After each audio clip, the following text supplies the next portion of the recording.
বনি ইসরাইলের একজন আল্লাহর যুবক বান্দা সারাদিন 24 ঘন্টা আল্লাহর ইবাদতে কাটাইতো।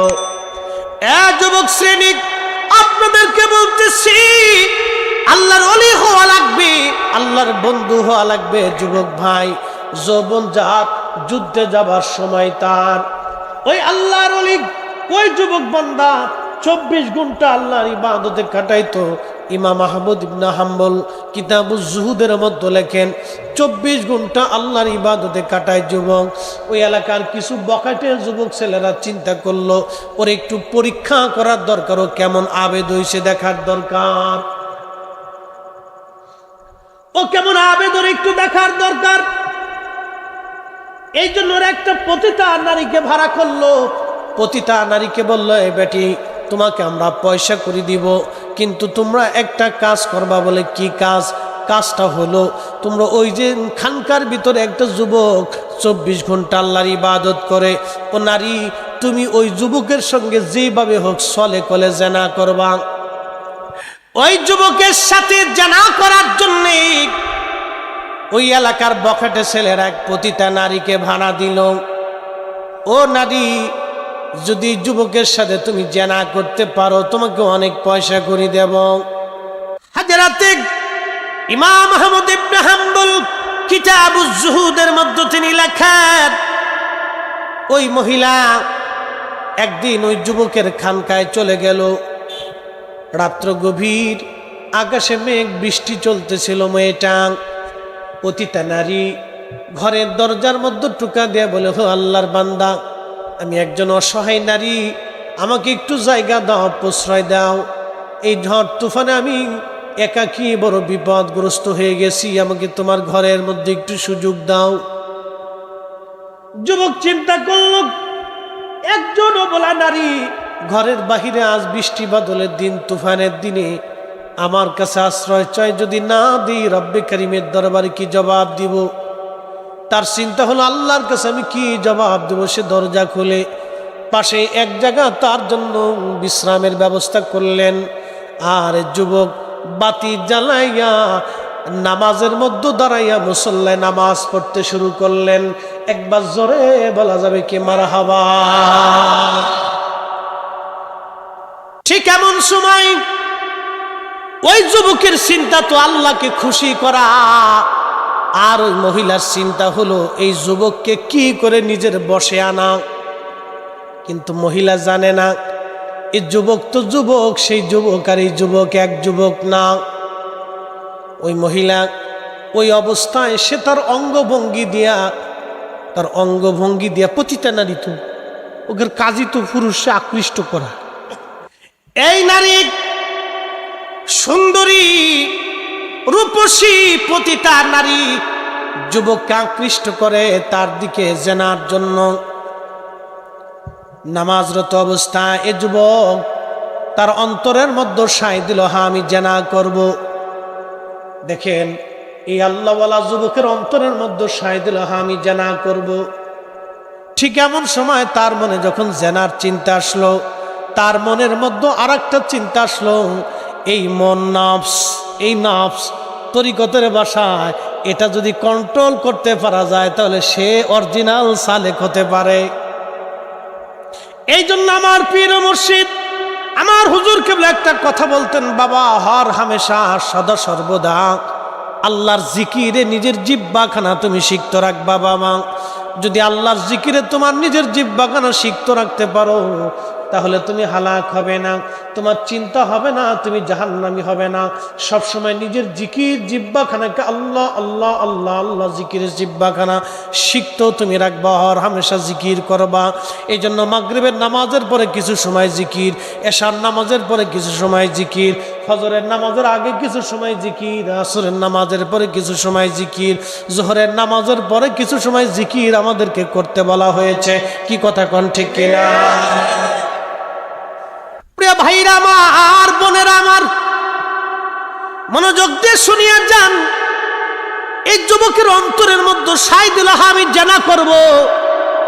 কিন্তু যুবক এবার চিন্তা করলো, হে মন, হে নফস, তুমি তো জেনা করতে চাও, তাহলে জেনা করলে তো জাহান্নামের আগুনে তুমি পুরবা। যুবক রে, তাহলে জেনা করার আগে দুনিয়ার আগুন একটু পুড়ে দেখো, আগুনের স্বাদ কেমন তোমার লাগে। যে বাতি জ্বলতেছিল ওই বাতির মধ্যে নামাজ পড়া শেষ করার পরে যুবক তার প্রথম আঙ্গুলটা ওই বাতির মধ্যে আগুনের মধ্যে ধরলো, আগুনের মধ্যে ধরলো, তত সময় পর্যন্ত আগুনের মধ্যে ধরে রাখলো, তার পুরা আঙ্গুলটা আগুনে পুড়ে গেল। তারপরে সে আবার নামাজে দাঁড়ায় গেল। একবার জোরে বলা যাবে কি মারহাবা। আল্লাহ কোরআনে ওয়াজ করলেন, ইন্নামাল মুমিনুনাল্লাযীনা ইযা যুকিরাল্লাহু ওয়াজিলাত কুলুবুহুম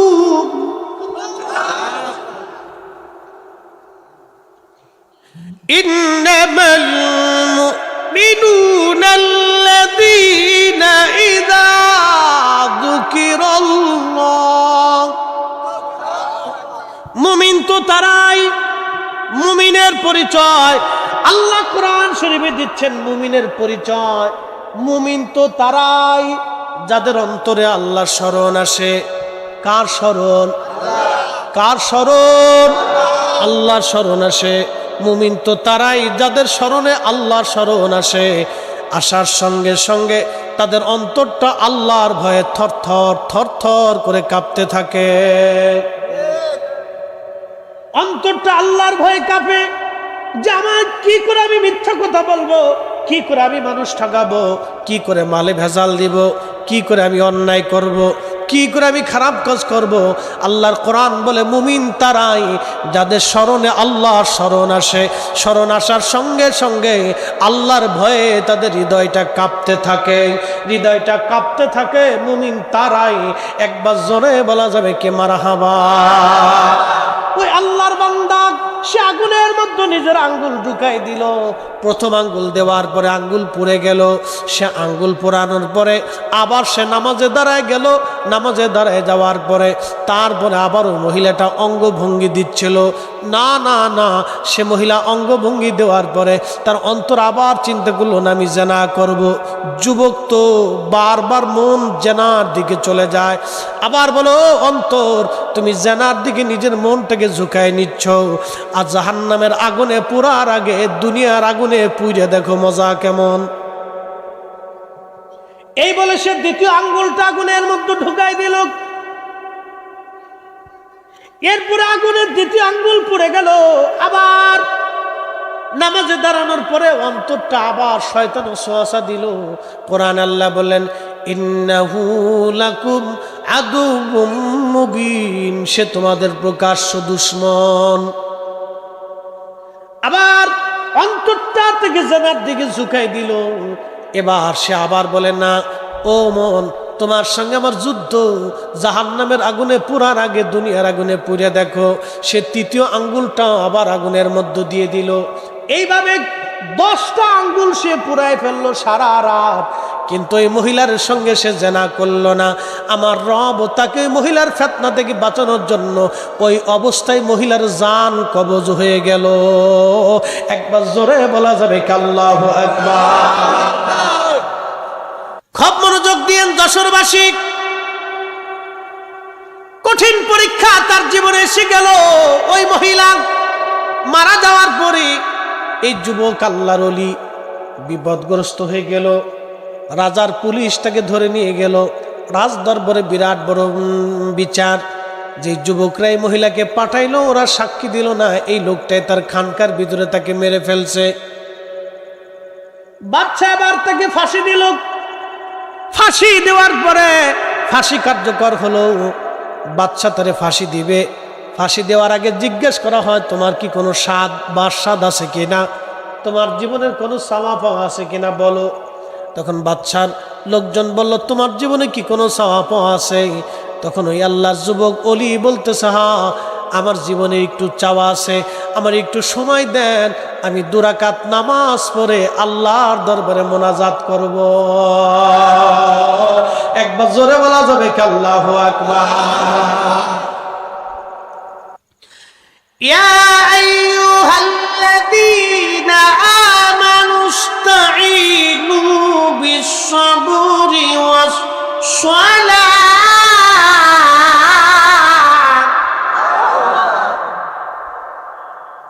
আল্লাহ কোরআনে বলেন, ইয়া আইয়ুহাল্লাযীনা আমানুস্তাঈনু বিস-সাবরি ওয়াস-সালাহ। ও ঈমানদার, তোমরা আমি আল্লাহর কাছে সাহায্য চাও ধৈর্য এবং নামাজের মাধ্যমে। হযরত ইমাম আহমদ ইবনে হাম্বল তিনি ধীর স্থির ভাবে এশার নামাজ পড়লেন। এশার নামাজ পড়ার পরে তিনি বাকি নামাজ পড়বেন, কিন্তু না, অতিরিক্ত 2 রাকাত নামাজ পড়ে ইমাম আহমদ ইবনে হাম্বল রাহমাতুল্লাহি আলাইহি আল্লাহর দরবারে সেজদা শেষ করার পরে রব্বে কারীমের দরবারে 2টা হাত বাড়াই দিলেন। একসাথে জোরে বলা যাবে মারহাবা। কয় হাত বাড়াইছে? না 1 হাত হবে? 2 হাত। জোরে বলেন কয় হাত?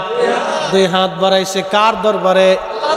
আমরা এশার নামাজের পরে 2 রাকাত নফল নামাজ পড়ে কার দরবারে হাত বাড়াই? মাগরিবের নামাজের পরে 2 রাকাত নফল নামাজ পড়ে কার দরবারে হাত বাড়াই? মুসলমান, যোহরের নামাজ পড়ে 2 রাকাত নফল নামাজ পড়ে কার দরবারে হাত বাড়াই? আল্লাহ কোরআনে বলেন, ইস্তাঈনু বিস-সাবরি ওয়াস-সালাহ। সালাতের মাধ্যমে, সবরের মাধ্যমে তোমরা আমি আল্লাহর কাছে সাহায্য চাও। তো নামাজের পরে আমরা সাহায্য চাই কার কাছে? তাবারক রান্না করার আগে সাহায্য চাইছেন কার? আল্লাহ। তাবারক যারা রান্না করছেন তারা ভালো করে বুঝেন, তাবারক রান্না করার আগে ফাতিহা শরীফ পড়িয়া দোয়া করিয়া সাহায্য চাইলেন কার? আল্লাহ। এই জন্য আমরা তাবারকে আল্লাহ বরকত দেয়। হযরত ইমাম আহমদ ইবনে হাম্বল রব্বে কারীমের দরবারে হাত বাড়াই দিয়ে বলেন, হে রব, আমি আহমদ ইবনে হাম্বল আজকে জীবনের বহু বছর আপনার নবীর জবানের হাদিসের খেদমত করেছি। আল্লাহ, আমি তো আপনার গোলাম। আল্লাহ, আমি আপনার গোলাম। আজকে 4টা বছরই জালিম বাদশা আমার পিঠের চামড়া উঠিয়ে ফেলছে। 4টা বছর ধরে পিঠের মধ্যে গা হয়েছে, আল্লাহ গন্ধ ছুটে গেছে। আমি অবস্থায় আপনার সেজদা দিয়েছি। আল্লাহ 4টা বছরে একটা বারের জন্য আমি তার বিরুদ্ধে আপনার দরবারে অভিযোগ পেশ করে নেই। আল্লাহ, শুনলাম সকালবেলা আমাকে ফাঁসি দিবে। রব, আমি আহমদ ইবনে হাম্বল নিরুপায় হয়ে আপনার দরবারে আজকে হাত বাড়াইছি। আল্লাহ, এই কোরআন নিয়ে তার সাথে খলিফার সাথে ঝগড়া শুরু হলো। খলিফা বলল, কোরআন আল্লাহর সৃষ্টি। ইমাম আহমদ ইবনে হাম্বল বললেন, না, কোরআন আল্লাহর সৃষ্টি না, এটা আল্লাহর কালাম। আল্লাহর জবানের কথা কখনো সৃষ্টি হতে পারে না। মারহাবা বলবেন? এটা কার কালাম? কার জবানের কথা? তো আল্লাহ কি সৃষ্টি না স্রষ্টা? আল্লাহ মাখলুক না খালিক? খালিক। আল্লাহ খালিক। আল্লাহর জবানের কথা মাখলুক হয় না। আল্লাহর জবান আল্লাহ, আল্লাহ। আল্লাহর কথা আল্লাহর কালাম, এটা সৃষ্টি না, এটা আল্লাহর জবানের কালাম। একসাথে বলবেন না মারহাবা? খলিফা বলতেছে না এটা সৃষ্টি, আর ইমাম আহমদ ইবনে হাম্বল বলে না সৃষ্টি না, এটা আল্লাহর কালাম। শেষ সময় হযরত ইমাম আহমদ ইবনে হাম্বল হাত তুলে বললেন, রব, জীবনের শেষ সময় হাত বাড়াইছি। আল্লাহ, আমি আহমদ ইবনে হাম্বল আপনার গোলাম। যদি কোরআন শরীফ আপনার সৃষ্টি হয় তাহলে আপনি আমারে হেদায়েত করেন। আপনি আমারে হেদায়েত করেন, আমার অন্তর পরিবর্তন করে দেন। আর যদি এই কোরআন আপনার সৃষ্টি না হয়, আপনার কালাম হয়, কালামুল্লাহ হয়, তাহলে হে রব, আপনার কাছে দরখাস্ত করি ওই বাদশা থেকে আপনি আমাকে নিস্তার দিয়ে দেন। কবুল হয়ে গেল। মারহাবা খান। কি হলো? কবুল হয়ে গেল। এই জন্য আল্লাহ রাসূল বলেন, উম্মত সাহাবী এসে জিজ্ঞেস করলেন, ইয়া রাসূলুল্লাহ, কোন সময়ের দোয়া কবুল হয়? আল্লাহ রাসূল বললেন, জাওফুল লাইলিল আখির, শেষ রাতের দোয়া কবুল হয়। তাহাজ্জুদের সময় দোয়া কবুল হয়, রহমতের সময় কবুল হয়। এই জন্য আমার পীর ও মুর্শিদ শেষ রাত্রিবেলা আমাদেরকে লাঠি দিয়ে কুচায় কুচায় ধাক্কায় উঠাইতেন। উঠো উঠো জাকেরানো, ঘুমে কেনে অচেতন রহমত যাই রে বয়ে খুলে দেখো দুই নয়ন উঠো উঠো আসে কানো ঘুমে কেনে অচেতন। বাজান বন্ধু আমার খুব মনোযোগ দিয়ে শুনিয়া যান। নবীজি বললেন জাওফুল লাইলিল আখির, শেষ রাত্রের দোয়াগুলি কবুল হয়ে যায়। অদবুরুস সালাতিল মাকতুবা, ফরজ নামাজের পরে দোয়া করলে কবুল হয়। একবার জোরে বলা যাবে কি মারহাবা? কোন সময়? ফরজ নামাজের পরে দোয়া করলে কবুল হয়। আমরা বলছি না রাসূল বলছে? তাহলে রাসূলের কথা মনে হয় মিথ্যা? হ্যাঁ, ভুল টুল আছে? নবী না বুঝেই বলছে। الذي خلقك فسواك فعدلك في أي صورة ما شاء ركبك। কার কালাম? الذي خلقك, তিনি তোমাদেরকে সৃষ্টি করেছেন। কে? الذي خلقك فسواك فعدلك। আল্লাহর কালাম কত সুন্দর! সুন্দর লাগে? মজা লাগে? যদি না লাগে তাহলে বুঝবেন আপনার অন্তর মরিচিকা পড়ে গেছে।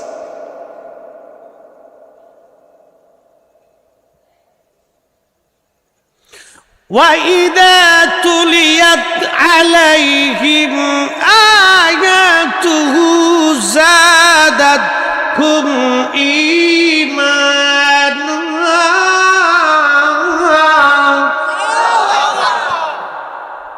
মুমিন তো তারাই যখন আয়াত শুনবে তখন তাদের ঈমান বেড়ে যাবে।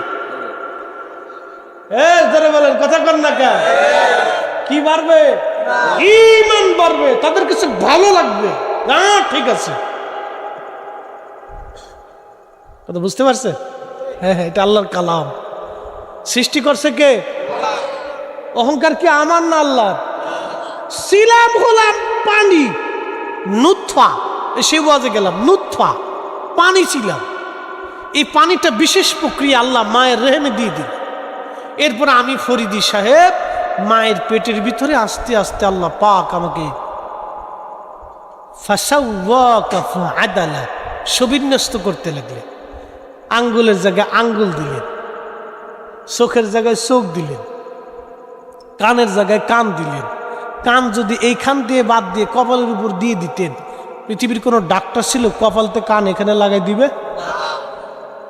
জিহ্বা যদি ভিতরে না দিয়ে আল্লাহ পায়খানা রাস্তায় দিয়ে দিতেন, পৃথিবীর কোন ডাক্তার ছিল এখান থেকে খুলে এখানে এনে লাগায় সেট করে দিবে?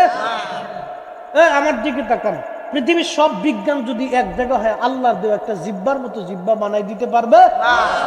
কি জিহ্বা আল্লাহ বানাইছে! আম দিলেন কয় আম, জাম দিলেন কয় জাম, লেবু দিলেন কয় লেবু, ভাত দিলেন কয় ভাত, মাছ দিলেন কয় মাছ, গোশ দিলেন কয় গোশ। জিহ্বা কয়টা? খাবার খেলেন হাজার কোয়ালিটির, জিহ্বা একটা। স্বাদ দিলেন সব কয়টারই। এই মালিকের নাম কি? এই কারিগরের নাম কি? জিকির হবে কার? সেজদা হবে কার? নামাজ হবে কার? দোয়া চাবো কার কাছে?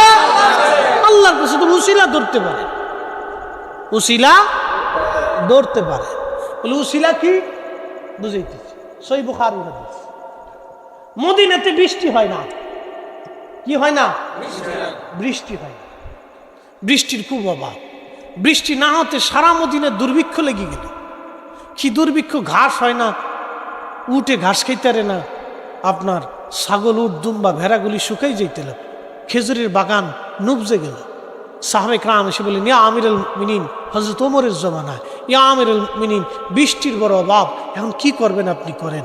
হযরত খাদিম রাসূল আনাস রাদিয়াল্লাহু আনহু থেকে হাদিস আসছে, তিনি বলতেছেন, আমি দেখলাম হযরত ওমর আল্লাহর দরবারে হাত তুলে দিয়ে দোয়া করতেছে, ওয়া ইন্না কুন্না নাতাওয়াসসালু বিআম্মিন নাবিয়্যিনা, ও আল্লাহ এতদিন তোমার নবীর উসিলায় ধরে দোয়া করছি, আজকে তুমি আমাদেরকে বৃষ্টি দিতে। আল্লাহ আজকে তোমার নবীর চাচা হযরত আব্বাস রাদিয়াল্লাহু আনহু উসিলা ধরলাম, ওয়া ইন্না কুন্না নাতাওয়াসসালু বিআম্মিন নাবিয়্যিনা, আমাদের নবীর চাচার উসিলা ধরলাম। আল্লাহ তুমি আমরা নবীর চাচার উসিলায় আমরা তুমি বৃষ্টি দাও।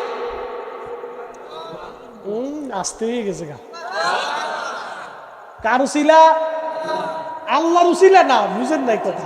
নবীজির চাচার উসিলা চাইতেছে কার কাছে? আমরাও কার কাছে? না হাত উঠে খাজা বাবা আমরা দেন, এরকম কোন সিস্টেম আছে আটটুসি? না, এরকম কোন সিস্টেম নাই। এই যে আজকে এখানে যত রাত দোয়া হয়েছে, যা হয়েছে, যা দেখছেন, এটাই আটটুসিতে হওয়া। মাগরিবের নামাজ, ওই এশার নামাজ, ওই আপনার জোহরের নামাজ, আসরের নামাজ, এরপর মোরাকাবা মুশাহাদা, একটু জিকির ফিকির, দোয়া, তালিম, তরবিয়ত, যা এখানে আজকে যা হয়েছে ও আটটুসিতে তাই। এর সুল পরিমাণ কোনো ব্যতিক্রম নাই। এখানে যা হয়েছে ওইটি আটটুসিতে তাই। তো খুব মনোযোগ দিয়ে উসিলা ধরতে পারে, দোয়ার ভিতরে উসিলা ধরতে পারে। সাবু কার কাছে? একসাথে বলেন, কার কাছে? দিবে কে? দেয় কে? আল্লাহ দেয়।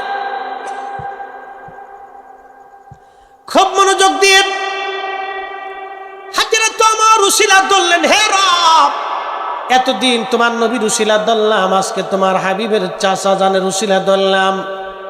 রব্বুল আলামিন বৃষ্টি নাই, আপনি বৃষ্টি দিয়ে দেন। খাদিমুর রাসূল হযরত আনাস বলেন, আমি দেখলাম ক্বালা ফায়াসকুন, তিনি বলতেছেন আমি দেখলাম অঝোরধারে আল্লাহর আকাশে মেঘ হইয়া হযরত ওমর দোয়া করতে করতে তুমুল আকারে বৃষ্টি নামা শুরু হয়ে গেল। আল্লাহু আকবার, আল্লাহু আকবার। উসিলা আসেনি? কথা কোন উসিলা আসেনি? সাহাবীরা উসিলা ধরছেনি? সাহাবীদের যদি উসিলা লাগে তাহলে আমরাও লাগবো। কি কথা কন না? সাহাবীদের যদি উসিলা লাগে তাহলে আমাদের উসিলা লাগবে। এখন কেউ যদি বলে উসিলা শিরিক, তাহলে বুঝবো সাহাবীর চাইতে বেশি বুঝছে, হযরত ওমরের চাইতে বেশি বুঝছে।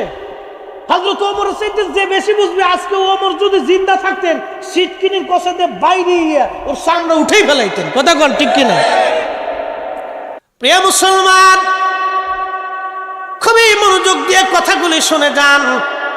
এই কোরআন শরীফ আল্লাহ বলেন, আমি তোমাকে সুবিন্যস্ত করলাম, যেখানে চোখ ছিল না সেখানে চোখ দিলাম, দেহ ছিল না দেহ দিলাম, শক্তি ছিল না শক্তি দিলাম। ও বাজান খুব মনোযোগ দেন, কিছুই ছিল না সব আমি আপনাদেরকে দিলাম। আহা, দোয়ার কথা বলছিলেন ইমাম আহমদ ইবনে হাম্বল, দোয়া করলেন আল্লাহ আপনি এবার ফয়সালা করেন, হে রব এই জুলুম থেকে, জালেম থেকে আপনি আমারে বাঁচান। দোয়া কবুল হয়ে গেল আসমানে, আল্লাহর ওলির দোয়া মঞ্জুর হয়ে গেল। আল্লাহর ওলি যখন হাত তুললেন দোয়া কবুল হয়ে গেল। কবুল হয়ে যাওয়ার পরে সকালবেলা ফজরের নামাজ পড়ে ইমাম আহমদ ইবনে হাম্বল ভাবলেন আজ আমার ফাঁসি হবে। ফজরের নামাজ পড়ার পরে জেলার সংবাদ নিয়ে আসছে, হুজুর আপনাকে চিন্তা করতে হবে না, রাত্রিবেলায় খলিফাকে হত্যা করা হয়েছে, নতুন খলিফা ওনার সন্তান ঘোষণা হয়েছে, তিনি ঘোষণা দিয়েছেন আপনাকে জেলখানার থেকে বের করে নিয়ে যাওয়ার জন্য সম্মানের সাথে। একবার জোরে বলা যাবে কি মারহাবা? ইজ্জতের মালিককে কবুল হয়ে গেল দোয়া। ওই যে যুবক, মনে আছে না আপনাদের? ওই যে যুবক, ওই মহিলা পতিতা নারী মারা গেল। মারা যাওয়ার পরে এবার বাদশা তারে ফাঁসি দিবে। যুবক ডাক দিয়ে বলল, তাহলে আমাকে একটু সময় দাও, আমি 2 রাকাত নফল নামাজ পড়ে আল্লাহর দরবারে দোয়া করব। সে 2 রাকাত নামাজ পড়ার পরে আল্লাহর দরবারে হাত বাড়াইছে। একবার জোরে বলা যাবে কি মারহাবা? কোন দরবারে? এই মনে রাখবেন, নামাজের পরে হাত তোলা এটা সব নবীদের জমানাতেই ছিল। তাহলে আমাদের নবীর জমানা না, সব নবীর জমানায় ছিল। ইস্তাইনু বিস-সাবরি ওয়াস-সালাহ, কোরআন বলতেছে সালাতের মাধ্যমে তোমরা আমি আল্লাহর কাছে সাহায্য চাও। সালাতের মাধ্যমে, নামাজের মাধ্যমে তোমরা সাহায্য চাও। সালাত শেষ করার পরে আপনি আল্লাহর দরবারে হাত তুলবেন, আপনার হাজত, আপনার প্রয়োজন, আপনার যা আছে সব আল্লাহর কাছে পেশ করুন। মনোযোগ দেন। যুবক হাত বাড়াইছে, আল্লাহ আমি জানি যে কাজ আমি করি নাই, যে গুনাহ আমি করি নাই, সেই শাস্তি আপনি আমাকে দিবেন না। রব্বুল আলামিন আমি জানি, আল্লাহ আমি জানি যেই কাজ আমি করি নাই, যে অপরাধ, সে অপরাধের শাস্তি আপনি আমাকে দিবেন না। তবে হ্যাঁ রব, বাদশা আমাকে ফাঁসি দিবে। সবাই জানে এই নারীকে আমি হত্যা করেছি, কিন্তু আপনি তো জানেন আমি নারী হত্যা করি নাই। আপনি নিজেই তাকে নিয়ে চলে গেছেন। আল্লাহ এখন যদি বাদশা আমারে মেরে ফেলে দেয়, তাহলে সবাই জানবে যে আমি তাকে হত্যা করেছি। তাহলে আবেদ এবং আলেমদেরকে মানুষ সন্দেহান করবে, আলেমকে এবং আবেদকে মানুষ সন্দেহ করবে যে আলেমরা আর আবেদরা লুচছে। ওরা আমি আপনার কাছে দরখাস্ত করি, আল্লাহ আপনি আমাকে এই অবস্থায় মৃত্যু দিবেন না, যে সারা জীবন আমি একজন আলেম এবং আবেদের কলঙ্ক হয়ে থাকব। আল্লাহ এত বড় কলঙ্ক নিয়ে আপনি আমার মৃত্যু দিয়েন না গো আল্লাহ। যখন এই যুবক দোয়া করলো, হযরত ইমাম আহমদ ইবনে হাম্বল রাহমাতুল্লাহ আলাইহি কিতাবুজ জুহুদের মধ্যে তিনি লেখেন, তখন আল্লাহ পাক ওই মহিলাটাকে জিন্দা করে দিলেন। একবার জোরে বলা যাবে কি মারহাবা। এই দেখেন, আমার দিকে তাকান, ওয়াজ আমার শেষ, ওয়াজ শেষ পর্যায়ে নিয়েছি দুইটা কথা বলার জন্য। লাস্ট আল্লাহর রসুলের হাদিসে, বুখারীতে কিতাবুর রিকাক একটা হাদিস আছে, মান আদালি ওয়ালিয়ান ফাকাদ আযানতুহু বিল হার। যে ব্যক্তি আমি আল্লাহর ওলির সাথে দুশমনি করে, আমি আল্লাহ তার সাথে যুদ্ধ ঘোষণা করি। একসাথে জোরে বলা যাবে সুবহানাল্লাহ। যে ব্যক্তি আমি আল্লাহর ওলির সাথে দুশমনি করে, আমি আল্লাহ তার সাথে যুদ্ধ ঘোষণা করি। এই ওলির সাথে তারা দুশমনি করলো, এই যুবক আল্লাহর ওলির সঙ্গে তাকে ফাঁসানোর জন্য, কিন্তু ওই পতিতা নারী জিন্দা হয়ে গেল। পতিতা নারী জিন্দা হয়ে বাদশাকে বলল, হে বাদশা, আপনি মনে করছেন এই যুবক আল্লাহওয়ালা ব্যক্তি আমাকে হত্যা করেছে? না না না না, উনি আমাকে হত্যা করে নাই, উনি আমাকে হত্যা করে নাই, বরং আমি তাকে পরিচিত করার জন্য, জেনা করার জন্য উদ্বুদ্ধ করেছিলাম। আল্লাহ আমার মৃত্যু দিয়ে দিয়েছেন, তিনি আমাকে যে হত্যা করেন নাই তার বাস্তব প্রমাণ। তার আঙ্গুলের দিকে তাকান, সে আমার সাথে জেনা করবে না বিদায় তার 10টা আঙ্গুল আগুনের মধ্যে পুড়ায় ফেলেছিল। একবার জোরে বলা যাবে আল্লাহু আকবার। না হাত উঁচা করে বলেন আল্লাহু আকবার। সাহায্য করে কে? ইজ্জত কার হাতে? ইজ্জত দেয় কে? ইজ্জত নেয় কে? আল্লাহ। আল্লাহ আল্লাহ বলেন, ওয়ালিল্লাহিল ইজ্জাতু ওয়ালিরাসূলিহি ওয়ালিল মুমিনিনা ওয়ালাকিন্নাল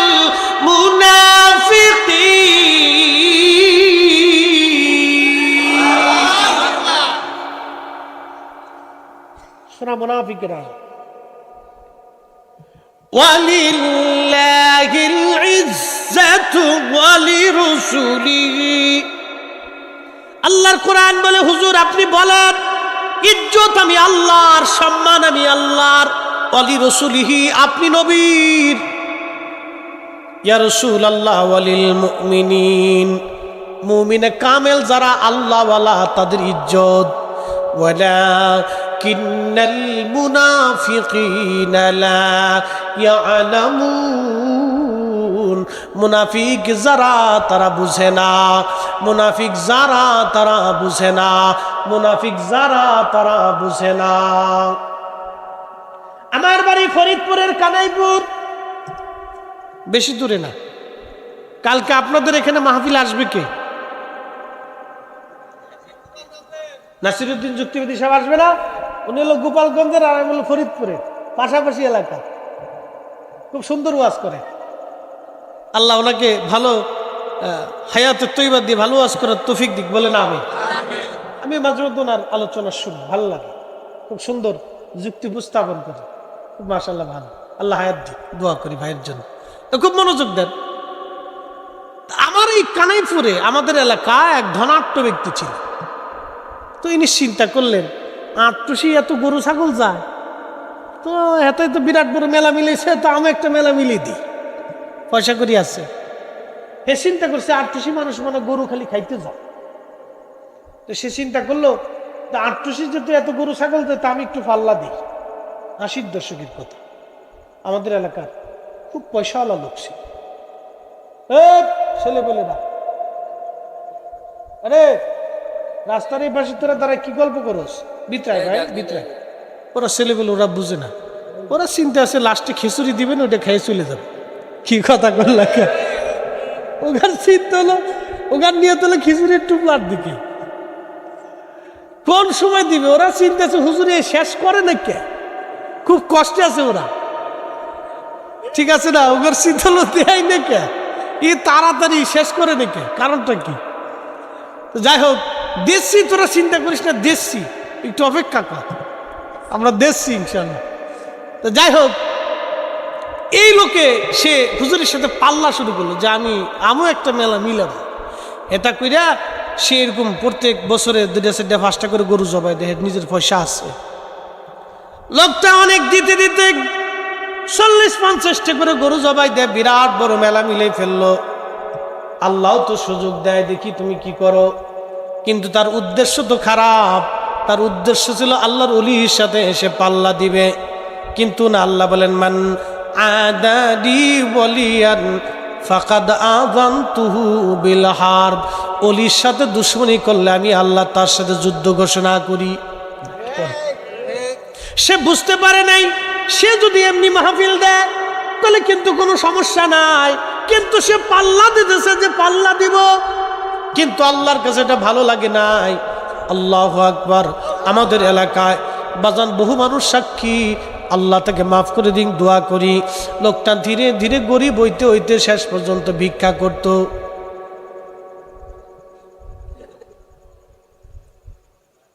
আমি আল্লাহর ওলির কোনো কারামত বিশুদ্ধ না হলে আমি বলি না, এটা আমার। কেউ যদি আইসে কোনো ঘটনা বলে, আমি তার আগে যাচাই করি লোকটা সত্যবাদী কিনা, ঠিক আছে কিনা, আমি যাচাই করি। আমার এলাকার দিকে বলতেছি, লোকটা শেষ পর্যন্ত ভিক্ষা করত, ভিক্ষা করে সে গাড়ির নিচে পড়ে মরে গেল। এই জন্য সব জায়গায় ফাজলিমি চলে। এই মজলিসের ভিতরে কি আল্লাহর প্রিয় আমি জানি না। আমাদের এলাকায়, আমি নাম বলবো না, অনেক পয়সা, তারা হয়তো আমার ওয়াজ শুনবে, আমার এলাকার মানুষ আমার ওয়াজ শুনবে, আল্লাহ আমার এই ভাইটাকে মাফ করে দিন। তারা অনেক পয়সার মালিক হয়ে গেল।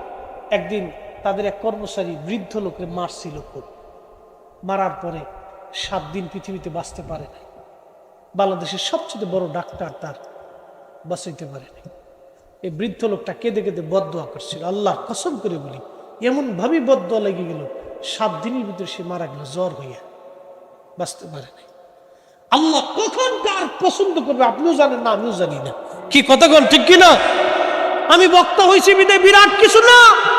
এই মজলিসের ভিতরে, এই বান্দাদের ভিতরে আল্লাহর এমন পছন্দের বান্দা আছে, যার জীবনে কোনো নেক আল্লাহর কাছে পছন্দ হয়ে গেছে, আল্লাহ তাকে মাফ করে রাখছে, কবুল করে রাখছে, আমি জানি না। তার সাথে বিয়াদবি করার কারণে আমার জীবনে তকদিরের পোকা এসে যেতে পারে। বাপ কথা কম ঠিক কিনা? এই জন্য হিসাব করে পৃথিবীতে চলতে হবে। এটা অহংকারের জায়গা না, গর্বের জায়গা না, দিমাগের জায়গা না। এই জন্য আল্লাহ রসুল প্রত্যেকটা যুবককে শিক্ষা দিছে, মুরব্বীকে সম্মান করো। প্রত্যেকটা মুরব্বীকে শিক্ষা দিছে, যুবকদেরকে তোমরা ভালোবাসো, এইভাবে শিক্ষা দিছে।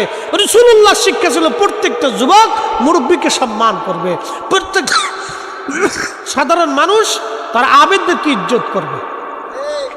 এই জন্য আমরা আল্লাহর ওলিদেরকে ভালোবাসি। কি কথা বলেন ঠিক কিনা? আমরা কি বাসি?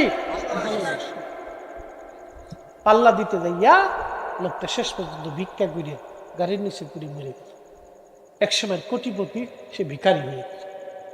আল্লাহ বললেন না, সব জায়গায় দেমাক চলবে, এখানে তুমি পাল্লা দিতে আসছো, তোমার মানুষের ধারে ধারে হাত পাতাবো, ভিক্ষা করাবো, করাই দিলেন না। আল্লাহ শাস্তি দিয়ে দিলেন। এই জন্য আমরা পাল্লা দিব না, আমাদের কাজ পাল্লা না, আমাদের কাজ হলো মানুষদেরকে আল্লাহর পথে ডাকা। কি কথা বলেন ঠিক কিনা? কার দিকে ডাকা? আল্লাহর দিকে। এখন যে মানবে সে মানবে, যে মানবে না ওখানে আমার কোনো জোর জুলুম নাই, আমার কোনো অধিকার নেই। মানবে না সেটা তার, কবর তার, হাসর তার। একদিন মাটির ভিতরে হবে ঘরে, মন আমার কেন বাঁধো দালান ঘর, মন আমার কেন বাঁধো দালান ঘর। একদিন মাটির ভিতরে হবে ঘরে, মন আমার কেন বাঁধো দালান ঘর, মন আমার কেন বাঁধো দালান ঘর। আল্লাহ কোরআনে বলেন সুম্মা আমাতাহু ফাআকবারা, আমি তার মৃত্যু দিব এবং আমি তারে কবরস্থ করব। সুম্মা ইযা শাআ আনশারা, এরপর আমি আল্লাহ আবার তাকে জীবন দিয়া পুনরুত্থিত করিয়া আমি আল্লাহর দরবারে তারে হাজির করাবো। এই ক্ষমতার মালিক একমাত্র আমার আল্লাহ। কথা বলেন ঠিক কিনা? মরা লাগবে? কথা কর না, মরণ হবে। কোথাও পালানোর কোনো ব্যবস্থা আছে? নাস্তিকরা বলে ওদের বিশ্বাস হলো এই আল্লাহ কোনো কিছু নাই। নাস্তিকরা বিশ্বাস করে যে আল্লাহ বলতে কিছু নাই, প্রকৃতির মাধ্যমে সব হয়। নাস্তিকরা কয়। আচ্ছা আপনাদেরকে একটা প্রশ্ন করি, ওদেরকে জিজ্ঞেস করুন যে ভাই তাহলে তোর জন্মটা কি প্রকৃতির মাধ্যমে হয়েছে না তোর বাবা মার মাধ্যমে হয়েছে? কি কথা কন না? এই যে আল্লাহ কোরআনে বললেন যে মিন নুতফাতিন খালাকাহু ফাকাদ্দারা, আমি তোমাকে পানি থেকে, তোমার বাবার নির্গত পানি নুতফা বীর্য থেকে আমি আল্লাহ তোমাকে সৃষ্টি করেছি, সুবিন্যস্ত করেছি। এই যে কোরআনের বিধান, আল্লাহর আইন, আল্লাহ শিক্ষা দিলেন 1450 বছর আগে। আর ওই নাস্তিক আজকে বলতেছে যে না এই প্রকৃতির মাধ্যমে। তোরা জিজ্ঞেস করবেন যে তুই কি প্রকৃতির মাধ্যমে হইছস না তোর বাবা লাগছে? তাহলে আল্লাহ 1450 বছর আগে বলছে যে তোমাকে সৃষ্টি করতে হলে তোমার বাবা লাগছে, তোমার মাও লাগছে। কি কথা কন ঠিক কিনা? বাবা মা ছাড়া মানুষ তৈরি হয় একমাত্র ঈসা আলাইহিস সালাম ব্যতীত। ঈসা আলাইহিস সালামকে আল্লাহ বাবার মাধ্যমে বানাই নাই, সরাসরি ফুয়ের মাধ্যমে দিছিল। ফু, এটা আর এক ঘটনা। এটা কইতে গেলে আবার রাত চলে যাবে। হ্যাঁ মন চাইতেছে শুনতে? হ্যাঁ বলবো? ওরে সব চালাবো? এ 12:15 বাজে, তাহলে 15 মিনিট ইনশাল্লাহ একসাথে বলি তো আল্লাহু আকবার। 15 মিনিট। ঈসা আলাইহিস সালাম নবী, তার নাম হযরত মারিয়াম আলাইহিস সালাম। মারিয়াম পৃথিবীর বিশ্ব সুন্দরীদের মধ্যে অন্যতম শ্রেষ্ঠ সুন্দরী। আল্লাহ তাকে অনেক সুন্দর করে বানাইছিলেন হযরত ঈসা আলাইহিস সালামের আম্মা জানকে। পবিত্রা, সতী, সাদিবা, তাহেরা, তাইয়্যিবা নারী ছিলেন। এতই পবিত্র ছিলেন যে পৃথিবীর কোন পরপুরুষ তার চেহারা দেখে নাই। একসাথে বলবেন না আল্লাহু আকবার। এতই পবিত্র ছিলেন, ছোঁয়া তো দূরের কথা, স্পর্শ করা তো দূরের কথা। আর আমার দেশের বেডিটা ঠিকঠাক বলে বেডি।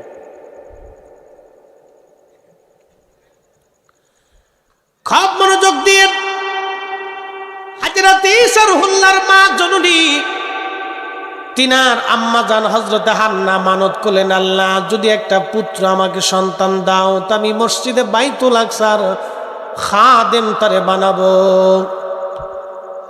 হযরতে হান্নার দোয়া কবুল হয়ে গেল। মানত করলেন, মানত যে আমি আল্লাহর ঘর বাইতুল আকসার খাদেম তারে বানাই দিব, আল্লাহ যদি আমার একটা পুত্র দাও। অনেকে মানত করে আল্লাহ আমার যদি ছেলে দাও তো মাদ্রাসায় পড়াবো। কি কথা কন না কে? আবার অনেক সময় অনেক ছেলেরা ল্যাংড়া কানা বোবা হয়ে যায়, মা মানত করে আল্লাহ যদি ভালো হয় তো মাদ্রাসায় পড়াবো। কে ল্যাংড়াটার কানাটারে খালি মাদ্রাসায় দিবার চাই কে? কারণটা কি? খালি ল্যাংড়া কানা বোবাটার মাদ্রাসায় দিলে মানত করে লাইছে তো অনেকের মানত আল্লাহ কবুল করে লে। হযরতে হান্না আল্লাহকে রব্বুল আলামিন থেকে একটা মেয়ে সন্তান দিলেন। মেয়ে আসলো পেটে। মেয়ে আসার পরে হযরতে হান্না আলাইহিস সালাম আল্লাহকে বললেন, আল্লাহ চাইলাম পোলা দিলাম মাইয়া। হযরত হান্না ডাক দিয়ে বললেন, আল্লাহ ডাক দিলেন, হান্না রে তুমি ছেলে চাইছো, মেয়ে দিছি। মেয়েরা কোনো কোনো ক্ষেত্রে ছেলেদের চাইতো অনেক কৃতকার্য হয়। একসাথে জোরে বলা যাবে কি মারহাবা। হাজরাতে হান্নার এই কন্যা সন্তানের নাম রাখলেন মারিয়াম। মারিয়ামকে কোলে করে হযরত হান্নার স্বামীর নাম ছিল হযরত ইমরান আলাইহিস সালাম। ইমরান আলাইহিস সালাম। ইমরান আলাইহিস সালাম মারা গেলেন। হযরত হান্না তখন বাচ্চা প্রসব হলো। সন্তানটাকে নিয়ে তিনি বাইতুল আকসার সামনে চলে গেলেন। হযরত ইমরান আলাইহিস সালাম ছিলেন বাইতুল আকসার ইমাম। সন্তানকে কোলে করে নিয়ে ডাক দিছে, হে বাইতুল আকসার মুসলমান, আমি আপনাদের খতিব সাহেবের স্ত্রী, আমি মানত করেছিলাম যে আল্লাহ আমার একটা পুত্র সন্তান দিলে আমি এই ঘরের খাদেম বানাবো, কিন্তু আল্লাহ আমার একটা কন্যা সন্তান দিছে, আমি তার নাম মারিয়াম রাখছি। আপনারা আমার মারিয়ামকে কবুল করে নেন, এই মসজিদের খাদেম হিসেবে আপনারা কবুল করে নেন, আমার মারিয়ামের দায়িত্ব আপনারা নিয়ে নেন। তখন হযরতে উজাইর, আপনার কি বলে, হযরতে রাসূল ইমরান আলাইহিস সালামের আরেকজন, অর্থাৎ কি বলে আপনাদের দেশে যে আমাদের দেশে সুমন্দি নাকি ভাইরা ভাই মাশাআল্লাহ ভুলে গেছি ভাইরা ভাইয়ের কথা, তো ভাইরা ভাই হযরত ইমরান আলাইহিস সালামের স্ত্রী নিয়ে গেছে। নিয়ে যাওয়ার পরে এখন অন্য ইমাম যারা আছেন সবাই বলতেছে যে তালি মারিয়ামকে আমাদের দায়িত্ব দিয়ে দেন। এখন এটা নিয়ে লাগছে বিরাট বড় ঝগড়া, মারিয়ামকে আমাদের দায়িত্ব দিয়ে দেন। সবাই দাবি করতেছে মারিয়ামকে আমাদের কাছে দিয়ে দেন। সবাই যখন দাবি করতেছে, এই দাবির প্রেক্ষিতে আল্লাহ রাব্বুল আলামিন সমাধান দিলেন যে তোমাদের তাওরাত যারা লেখো লোহার কলম দিয়ে, তখন লোহার কলম দিয়ে তাওরাত লিখত, যে এই কলম তোমরা ছেড়ে দাও, এই কলম ছেড়ে দাও। যার কলম ভাসতে ভাসতে উজানের দিকে আসবে তার দায়িত্বটা মারিয়াম আলাইহিস সালামের কাজে যাবে। একসাথে বলা যাবে মারহাবা। আচ্ছা, লোহার কলম কি ভাসে না, এটা ডুবে যায়। তো সবাই নদীর মধ্যে কলম ছেড়ে দিলেন, সবার কলম ডুবে গেল, কিন্তু হযরত মারিয়াম আলাইহিস সালামের খালুর কলমটা ডুবলো না, তার কলমটা উজানের দিকে ভাসতে ভাসতে রওনা হয়ে গেল। খালুর কাছে দায়িত্ব দেওয়া হয়েছে। খালু তখন বাইতুল আকসার ইমাম। খালু তার জন্য আলাদা হুজরা বানাই দিলেন। মারিয়াম আলাইহিস সালাম ধীরে ধীরে বড় হলেন। খালুর চিন্তা যে মেয়েটা বড় হচ্ছে, কি এক চিন্তা, মহা চিন্তা, কি করা যায়, তাকে দায়িত্ব নিরাপত্তা দিতে হবে। সেজন্য বাইতুল আকসার আলাদা একটা রুম করে দিয়ে তারে ওই রুমের বাহির থেকে খালু তালা মেরে উনি বাইরে চলে যাইতেন, প্রত্যেক দিন এরকম চলে যাইতেন। তো একদিন মারিয়াম আলাইহিস সালাম অন্দরমহল থেকে তিনি গোসল ছেড়ে তিনি তার বেডরুমে আসতেছিলেন। এমন সময় দেখলেন তার রুমের দরজার সামনে একজন সুদর্শন পুরুষ দাঁড়ায় রয়েছে, যুবক। মারিয়াম আলাইহিস সালাম ভয় পেয়ে গেছে। ভয় পেয়ে ডাক দিলেন, এই যুবক তুমি আবার কে? হযরতে মারিয়ামের চিন্তা যে না এদেশে একটা যুবক আছে নাম কাফুর নামক একটা যুবক, খুব বখাইটা, খুব বেয়াদব।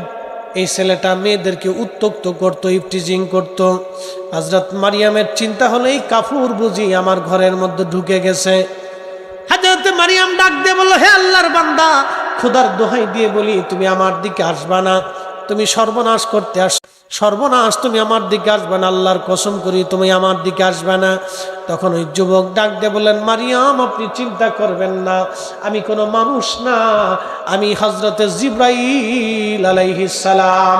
একবার জোরে বলা যাবে কি মারহাবা। আপনি জিবরাইল কি জন্য আসছেন? বলে আমি জিবরাইল আসছি আপনাকে একটা পবিত্র সন্তান দেওয়ার জন্য। হযরত মারিয়াম বললেন, জিবরাইল আপনি আসছেন সন্তান দেওয়ার জন্য, আমার তো বিয়ে হয় নাই, কোনো পুরুষ আমাকে স্পর্শ করে না, আমাকে দেখেও নাই। সুবহানাল্লাহ বলবেন। মারিয়াম আলাইহিস সালাম বলতেছে যে কোনো পুরুষ আমাকে দেখে নাই, আমাকে মারিয়াম এই কথা বলার পরে জিব্রাইল বললেন কুন ফায়াকুন, আল্লাহ যেইভাবে বলবে সেইভাবেই হবে, আপনি হাঁ করেন আমি আপনাকে ফু দিব। হযরত মারিয়াম দূর থেকে হাঁ করলেন, জিব্রাইল আলাইহিস সালাম দূর থেকে ফু মারলেন। ওই ফুয়ের মাধ্যমে হযরত ঈসা রুহুল্লাহ মায়ের পেটে চলে গেলেন। আল্লাহর পক্ষ থেকে সরাসরি রুহু একবার মার পেটে চলে গেছে জিব্রাইলে ফুয়ের মাধ্যমে। এক আশ্চর্য নিদর্শন, আল্লাহর সরাসরি চলে গেছে। পবিত্র নারীর যখন আল্লাহ সন্তান দিয়ে দিলেন, হযরতে মারিয়াম আলাইহিস সালাতু ওয়াস সালাম মায়ের পেটের মধ্যে হযরত ঈসা রুহুল্লাহ চলে গেলেন। একসাথে জোরে বলা যাবে কি সুবহানাল্লাহ। আল্লাহু আলা কুল্লি শাইইন কাদির, সমস্ত ক্ষমতার মালিক কে? আল্লাহ, এতে কোনো সন্দেহ নাই। কথা কোন ঠিক কিনা? তাহলে আমরা ছেলে মেয়ে চাবো কার কাছে? না খাজা বাবার কাছে চাইছি কোনোদিন যে খাজা বাবা আপনি আমরা আল্লাহ আমরা এটা ভুলা দিয়ে দেন? না, বিষয়টা এরকম। অনেকে খালি করে তোমরা বাবার কাছে চাও কে? আচ্ছা, আমি আপনাদেরকে এর একটা সমাধান দিই। আমি মসজিদের খতিব, আমার হাসনাবাদ হাউজিংয়ে 4 থেকে 5,000 মুসল্লি প্রত্যেক জুমাতে হয় আমার। তো খুব মনোযোগ দিয়ে মুসল্লিরা অনেক সময় এসে আমার কাছে আবদার করে যে হুজুর আমার ছেলের বিয়ে হয় না, ব্যবসা ভালো হয় না, এটা সেটা সিলিপ দেয়। আমি এটা কাগজে সুন্দর করে দোয়ার আগে লিখি, ঢাকা তো লিখতে হয়, তো সুন্দর করে লেখা এই আমি কে কোন দোয়া কোন বিষয়ের দোয়া এটা লিখে সুন্দর করে রেখে দিই সাইডে জায়নামাজের নিচে। আবার কিছু হাদিয়া করেও দেয়, কেউ দেয় কেউ দেয় না। যে দেয় তার জন্য দোয়া করি, যে দেয় না তার লেগেও করি।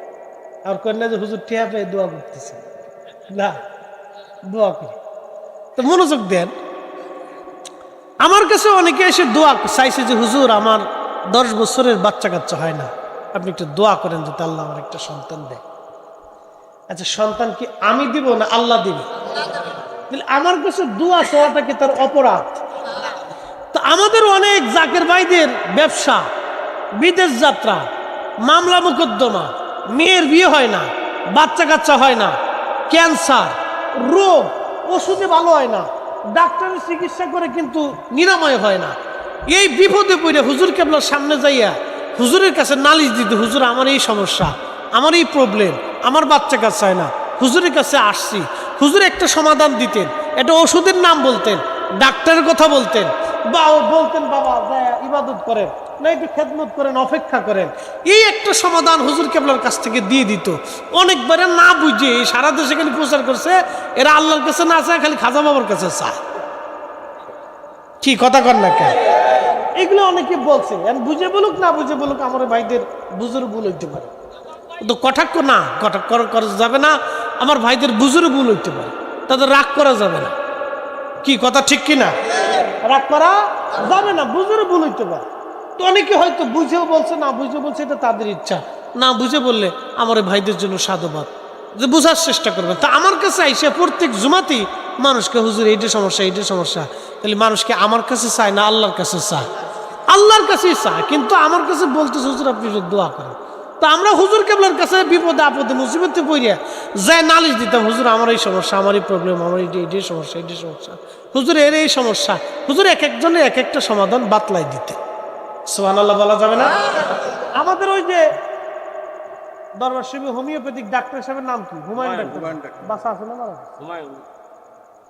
হুমায়ুন ডাক্তার কি বাসা আছে কিনা আমি কইতে, মারা গেছে ডাক্তার সাহেব, মনে মারা গেছে। হুমায়ুন ডাক্তার একদিন আমাকে বলতেছে ছোট এদিকে, তখন মাদ্রাসায় বলি, শোনো এদিকে আসো, তোমরা তো আমরা ছোট ভাই, তো তোমার একটা ঘটনা শোনাই। বললো কি ঘটনা ডাক্তার সাহেব বলেন তো? বলতেছে একদিন এক রুগী এসে ছেলেরা তার বাবারে ধরে নিয়েছে। এই লোকটা আপনার ওই মানে মুমূর্ষ, ডাক্তার বলছে সে 7 দিন বাঁচবে, ভালো মন্দ খাও, এই বাঁচবে না, হয়তো কিডনি লিভারে এই সমস্যা। আমার শ্বশুর আব্বা কয়েকদিন আগে কিডনির রোগে মারা গেছে। তো কিডনির একটা পজিশন আসলে, এমন একটা পজিশন আসে যে তার আর বাঁচানো যায় না, কোনো ডাক্তার ওষুধ দিয়ে কুলানো যায় না। তো তার কিডনি লিভার দুটোটাই নষ্ট। তো ওনার ধরে নিয়ে আসছে। তো উনি ডাক্তার সাহেব আমাকে বলতেছে, শোনো, ধরে নিয়ে আসার পরে তার ছেলেরা হুজরা শিবের সামনে নিয়ে এসে সারেং সাহেব তখন ছিল, ফরাদ ভাইয়ের আব্বা। সারেং সাহেব ছিল, সারেং সাহেব বলতেছে, হুজুর এই একটা লোক না নিয়ে আসছি, খুব অসুস্থ, কিডনি নষ্ট হয়ে গেছে, ডাক্তার বলছে 7 দিন হয়ে গেছে। তো হুজুরকে একটা ধমক দিছিলেন, বাবা মরা মানুষ নিয়ে এসেছেন কি, মরা মানুষ নিয়ে আসছে। তখন ওই ছেলেরা সাথে ছিল, ছেলেরা কান্দি দিয়ে বলতেছে, হুজুর আমাদের আব্বা মারা গেলে আমরা খুব অসহায়ের মধ্যে পড়ে যাই, তো হুজুরের কাছে আসছি, হুজুর যাতে একটু দোয়া করে দেন। তাদের ভাষায়, তাদের কথায় তারা বলছে। তো হুজুর কেবলা ডাক্তার সামনে ডাক দিয়ে বলেন, বাবা ওনাকে 7 দিনের 7 ডোজ একটা ওষুধের নাম বলে দিলেন, বাবা এগুলি ওনাকে দিয়ে দেন। ডাক্তার সাহেব আমাকে বলতেছে কি, বাবা ভাই আমি এই চেম্বারে বসা ছিলাম, তখন ওই চেম্বার ওইখানে, বলে আমি বসা, আমি তার 7 ডোজ, হুজুর যে ওষুধটা দিতে বলছে যেইভাবে আমি সেইভাবে দিচ্ছি। দেওয়ার পরে লোকটা চলে গেছে, নিয়ে গেছে তারে। ঠিক 7 দিন পরে 8 দিনের দিন লোকটা আমার চেম্বারের সামনে হাইটে যাইতেছে। সুবহানাল্লাহ বলবেন না? একসাথে বলেন আল্লাহু আকবার। শেফা করে কে? না, জোরে বলতে হবে। উসিলা আসেনি? আসেনি উসিলা? এত ওষুধ খাওয়াইলো কিন্তু কাজ হলো না, কিন্তু আল্লাহর ওলি বলে দেওয়াতে কাজ হলো, কারণ আল্লাহর কাছে উনি পছন্দনীয় ব্যক্তি। কথা ঠিক কিনা? আমি বললে হয়তো না, কিন্তু হুজুর বলাতে হয়েছে, কারণ উনি আল্লাহর কাছে পছন্দনীয়। তো খুব মনোযোগ দিয়ে হাইটে যাইতেছে। তা আমি তার ডাক দিয়ে বললাম, ভাইজান দাঁড়ান দাঁড়ান, সময় নাই, আগে হুজুর কেবলার কাছে যাইতে হবে। আমি পিছন পিছন গেলাম, যাই সে হুজুর কেবলার কাছে বসলো, হুজুরের কাছে কথা বললো, হুজুর কথাবার্তা বললেন, তারপরে খানা খাওয়াইলেন। হুজুর বললেন, বাবা যান খানা টানা খান। সে লোকটা খাইয়ে দিয়ে এসে পরে শেষে আমার চেম্বারে এসে গল্প টল্প করিয়া সময় টময় কাটে, পরে সে কয়েকদিন থাইকে পরে বাড়ি গেল। এগুলো তো বাস্তব, এগুলো শিরিক না, এগুলো বেদাত না। একটা মুসিবতে পড়লে মানুষ ডাক্তারের কাছে যাবে, বিপদে পড়লে পুলিশের কাছে যাবে, টাকার দরকার হলে প্রতিবেশীর কাছে যাবে, খাবারের দরকার হলে ভিক্ষুক আপনার কাছে চাবে। কি বাবা, কথা ঠিক কিনা? ভিক্ষুক তো চাবে, বাবা দয়া করে কিছু দেয়। এটা ভিক্ষা, শিরিক না, এটা চাবে। প্রকৃত দেওয়ার মালিক একসাথে বলেন কে? কে? সন্দেহ সন্দেহ নাই। ওয়াজ লম্বা করে যোগ শ্রেষ্ঠ মহাবলী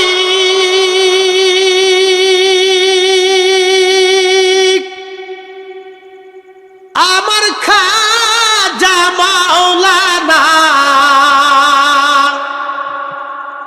এক নজর দেখলে যারে দিলের জ্বালা থাকে না।